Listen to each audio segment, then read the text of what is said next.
আরো একটা খবর আপনাদেরকে দেখাই এই মুহূর্তে। দিনহাটায় মাধ্যমিক পরীক্ষার্থীকে মার। কেন না তিনি মাইক বাজানোর প্রতিবাদ করেছিলেন, আর সে কারণে জোটে মার। বাড়ির পাশে অনুষ্ঠানে মাইক বাজানোর প্রতিবাদ করেন তিনি। প্রতিবাদ করতেই পরীক্ষার্থীকে মারের অভিযোগ। কাঠগড়ায় তৃণমূল পঞ্চায়েত সদস্যের স্বামী দিনহাটা মহকুমা হাসপাতালে ভর্তি ছাত্রী। কথা বলবো, শুভঙ্কর প্রতিনিধি রয়েছেন আমাদের সঙ্গে। শুভঙ্কর, মাধ্যমিক পরীক্ষা চলছে, পড়াশোনায় অসুবিধা হতেই পারে জোরে মাইক বাজলে। কি ঘটেছিল এক্স্যাক্টলি? মাইক বাজানোর প্রতিবাদ করা তাকে মার বা কেন খেতে হলো?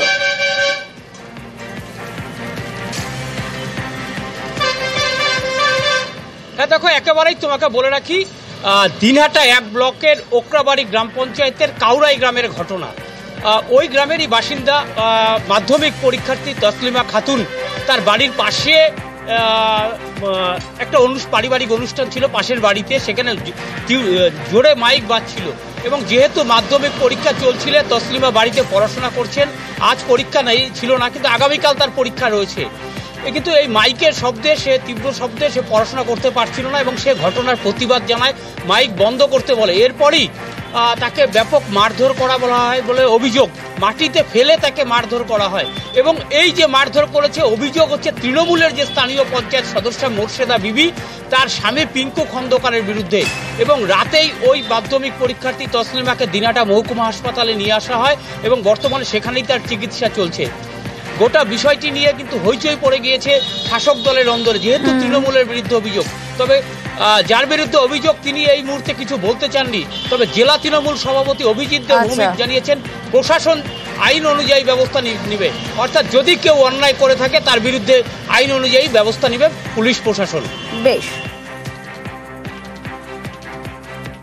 আমার মাধ্যমিক পরীক্ষা চলছে, ওরা আমার পরীক্ষা খারাপ করার জন্য ড্যাক নিয়ে এসে রাত 12টা অবধি বাজায়। কারা বাজায়? আমার বাড়ির পাশের লোক।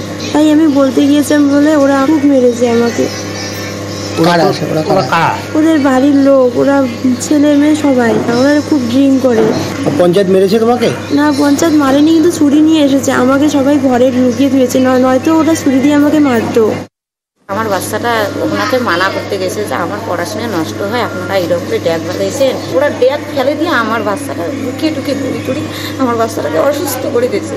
তাহলে কি আমার বাচ্চাটা ভবিষ্যতে দাঁড়াবে না?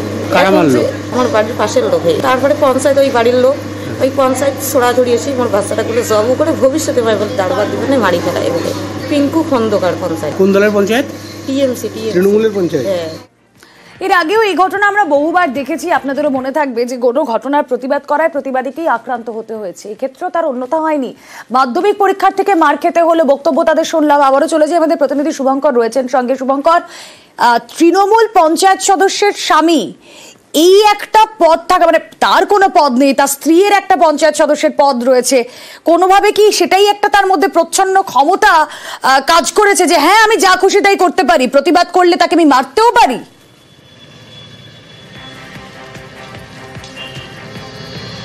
হ্যাঁ দেখো, একেবারেই আমরা যদি গ্রামীণ এলাকাগুলোতে লক্ষ্য করি তাহলে কিন্তু এই যারা স্থানীয় জনপ্রতিনিধি হয় তাদের একটা দাপট থাকে এলাকায়।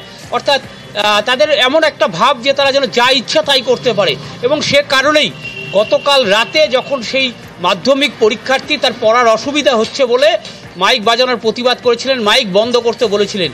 এবং কেন তার মাইক বন্ধ করতে বলেছিলেন, এ কারণেই সেই মাধ্যমিক পরীক্ষার্থীকে মারধর করা হয়। যেহেতু কিন্তু তিনি একজন জনপ্রতিনিধি, তার দায়িত্ব ছিল সেই মাইকটা বন্ধ করে দেওয়ার, যাতে কোনো এলাকার মানুষের অসুবিধা না হয়, মাধ্যমিক পরীক্ষার্থীদের অসুবিধা না হয়। কিন্তু সেটা না করে তিনি উল্টো মাধ্যমিক পরীক্ষার্থীকে মারধর করলেন। আর যার জেরেই কিন্তু শোরগোল পড়ে গিয়েছে এলাকায়। এবং গোটা বিষয়টি নিয়ে তৃণমূল নেতৃত্বও যেটা জানিয়েছে যে পুলিশ ওই পঞ্চায়েত সদস্যের স্বামীর বিরুদ্ধে আইন অনুযায়ী ব্যবস্থা নেবে। বেশ।